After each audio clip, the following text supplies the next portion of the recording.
আজকে এই পরিস্থিতি তৈরি হয়েছে, এগুলো যারা বুঝতে পারছে এবং মানুষ বুঝতে পারছে, এটা ভাববার কোনো কারণ নেই যে মানুষ চোখ বুজিয়ে রয়েছে। মানুষ সব দেখছে, মানুষের ওপর আস্থা রাখতে হবে, বিশ্বাস রাখতে হবে, এবং সঠিক সময় মানুষ সঠিক সিদ্ধান্তই নেবে। বাংলাদেশকে আমরা সম্মান করি এই কারণে, শ্রদ্ধা করি বাংলাদেশের প্রতিটি নাগরিককে, কারণ আমি বারবার বলেছি একটা দেশ তারা দুটো স্বাধীনতা সংগ্রামের লড়াই লড়েছে।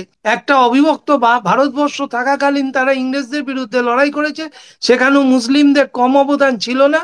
আর দ্বিতীয় স্বাধীনতা তারা লড়াই করেছে উর্দুবাদীদের বিরুদ্ধে, উর্দুপন্থীদের বিরুদ্ধে, তারা পাকিস্তানের বিরুদ্ধে লড়াই করেছে এবং ভাষা আন্দোলন নিয়ে তারা লড়াই করেছে। চিন্ময় কৃষ্ণ হুম। গ্রেপ্তার হয়েছে বলে আজকে এত কান্না জুড়েছে, যেদিনকে শেখ হাসিনার ক্ষমতায় থাকাকালীন দুর্গাপুজোয় তাণ্ডব চলেছিল, সেই দিনকে কেন রাস্তায় নামিনি? আজকে আমরা বাঙালিরা পশ্চিম বাংলার বুকে আমাদের শুনতে হয়, যদি হিন্দি না বলতে পারো তাহলে তুমি বাংলাদেশি না। ভারতের এই প্রতিক্রিয়া, ওটা ভারতের প্রতিক্রিয়া নয়, ওটা বিজেপি পার্টির প্রতিক্রিয়া। এরা চায় হিন্দু মুসলমান করে মানুষের মধ্যে একটা বিভাজন সৃষ্টি করা। এবং এদের কারণটা হচ্ছে খুব পরিষ্কার, দেখুন, এরা মুসলমানকে পছন্দ করে না, হুম। এরা মুসলমানকে পছন্দ করে না, তারা মুসলমানকে দেশের দ্বিতীয় নাগরিক করে রাখতে চায়। কিন্তু হুম। আপনি দেখুন, সেই দেশই শেখ হাসিনাকে মাথায় তুলে রেখে দিয়েছে। কেন? শেখ হাসিনাকে আমাদের দেশে তুমি তুমি পড়শি দেশের সাথে যদি সুসম্পর্ক রাখতেই হয়, তাহলে তুমি শেখ হাসিনা, যাকে সে দেশের মানুষ গণ অভ্যুত্থানের মধ্যে দিয়ে বিতাড়িত করেছে, তাকে কি করে তুমি জায়গা দিচ্ছ? আজকে এইগুলো করার অর্থ একটাই, সেটা হচ্ছে যে বাংলাদেশের মধ্যে একটা অস্থিরতা তৈরি হোক। পশ্চিমবাংলা, বাংলাদেশের, যেহেতু বাংলাদেশের সাথে আমাদের পশ্চিম বাংলার সংস্কৃতি প্রায় এক, কৃষ্টি সংস্কৃতিতে আমরা প্রায় এক, তাই আমাদের এখানে একটা আহ, মানে হিন্দিবাদী কালচার তৈরি হোক, বাঙালি শেষ হয়ে যাক, বাঙালিকে প্রতি পদে পদে বাঙালিকে নির্যাতন করা, বাঙালিকে বঞ্চনা করা, এসব নিয়ে আমাদের চলতে হচ্ছে, কিছু করার নেই, রাইট। কিছু করার নেই। হুম। এটা বলবেন না যে ভারতবর্ষ বা বাংলাদেশের বিরুদ্ধে, বা ভারতবর্ষ মানে বিজেপি মানেই ভারতবর্ষ নয়। বিজেপি 240টা আসন, সংখ্যালঘুর একটা রাজনৈতিক দল। কালকে যদি চন্দ্রবাবু নাইডু আর নীতিশ কুমার হাত ছেড়ে দেয়, কালকেই এই সরকারটা পড়ে যাবে। আজকে এরা সারা ভারতবর্ষ জুড়ে, আপনি বা জানেন নিশ্চয়ই, সম্বলপুরে সেখানে মসজিদ সার্ভে করার নামে সেখানে গন্ডগোল করেছে, 4 জন সংখ্যালঘু সম্প্রদায়ের মানুষ মারা গেছে। আচ্ছা, এরা আজকে ওই আপনাদের ইসকনের চিন্ময় কৃষ্ণ হুম। গ্রেপ্তার হয়েছে বলে আজকে এত কান্না জুড়েছে, যেদিনকে শেখ হাসিনার ক্ষমতায় থাকাকালীন দুর্গাপুজোয় তাণ্ডব চলেছিল, সেই দিনকে কেন রাস্তায় নামিনি? সেই দিনকে কেন রাস্তায় নামিনি এরা?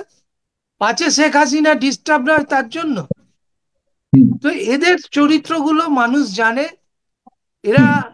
যা বলছে, যদি সেগুলোকে নিয়ে আমরা খুব বেশি আলোচনা করি, তাহলে এদের অযাচিত গুরুত্ব দেওয়া হবে, এবং সেই গুরুত্ব পাওয়ার কারণে এরা আরো বেশি বেশি করে এই অসভ্যতামিগুলো করে। এগুলো রাজনীতি নয়, রাজনীতির নামে অসভ্যতামি, এই অসভ্যতামি, এই নোংরামি বাংলার মানুষ জানে।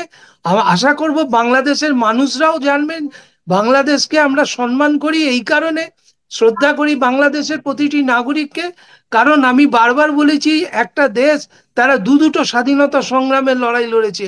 একটা অবিভক্ত বা ভারতবর্ষ থাকাকালীন তারা ইংরেজদের বিরুদ্ধে লড়াই করেছে, সেখানেও মুসলিমদের কম অবদান ছিল না। আর দ্বিতীয় স্বাধীনতা তারা লড়াই করেছে উর্দুবাদীদের বিরুদ্ধে, উর্দুপন্থীদের বিরুদ্ধে, তারা পাকিস্তানের বিরুদ্ধে লড়াই করেছে এবং ভাষা আন্দোলন নিয়ে তারা লড়াই করেছে, সংস্কৃতির স্বার্থে তারা লড়াই করেছে, এবং তারা দেশকে স্বাধীন করেছে। সুতরাং এই জাতি সম্পর্কে গর্ববোধ হওয়াই কথা। আমরা মনে করি না বাংলাদেশের প্রতিটি মানুষ তারা অবিবেচক, হুম। এটা আমরা মানতে রাজি নই। হতে পারে কোনো মানে আপনার আজকে কাছে যে কি মনে হয় অভ্যুত্থান। দাদা, আপনার কাছে কি মনে হয়? আপনি তো বাংলাদেশ নিয়ে বেশ খবর রাখেন, আমার কাছে মনে হয় অনেক বাংলাদেশি থেকেও আপনি সাংবাদিক হিসেবে আরো বেশি খবর রাখছেন, যতটুকু আপনার কথা শুনে বোঝা যাচ্ছে। আপনার কাছে কি মনে হয়, একটু স্পষ্ট করে সৎভাবে একটা মন্তব্য করুন। বাংলাদেশের হিন্দুরা কি এখন খারাপ আছে? আপনার কাছে এমন কোনো খবর দেখুন, আছে? একটা জিনিস আমি আপনাকে বলি, আমি তো বাংলাদেশ যাইনি। হুম, আমি বাংলাদেশ যাইনি। আর আপনি যেরকম জানতে পাচ্ছেন বিভিন্ন সংবাদ সূত্রে, আমরাও সোশ্যাল মিডিয়া চোখ রাখছি, দেখছি বিভিন্ন জায়গায় বড় বড় হিন্দুত্ববাদী লোকেদের মিছিল হচ্ছে।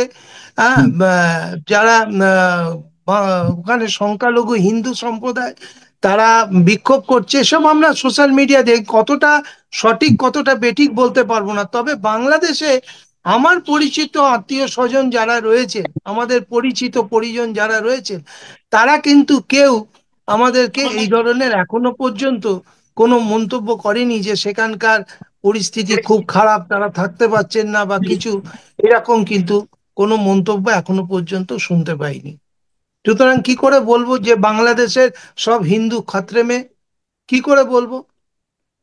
right. আজকে আমরা আজকে আমরা বাঙালিরা পশ্চিম বাংলার বুকে আমাদের শুনতে হয়, যদি হিন্দি না বলতে পারো তাহলে তুমি বাংলাদেশি। আজকে আমাদের শুনতে হচ্ছে, আমাদের দুর্ভাগ্য। আমরা রবীন্দ্রনাথের জন্ম দিয়েছি, আমরা সুকান্ত ভট্টাচার্যের জন্ম দিয়েছি, আমরা নেতাজি সুভাষচন্দ্র বসুর জন্ম দিয়েছি, যে মানুষটা স্বাধীনতা সংগ্রাম না লড়লে ভারতবর্ষ জীবনে স্বাধীন হতো না।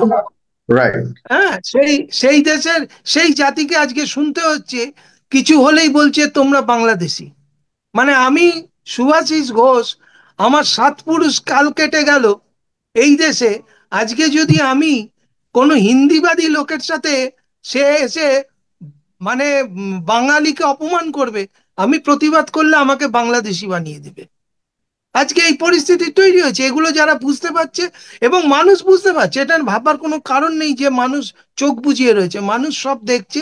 মানুষের ওপর আস্থা রাখতে হবে, বিশ্বাস রাখতে হবে, এবং সঠিক সময় মানুষ সঠিক সিদ্ধান্তই নেবে।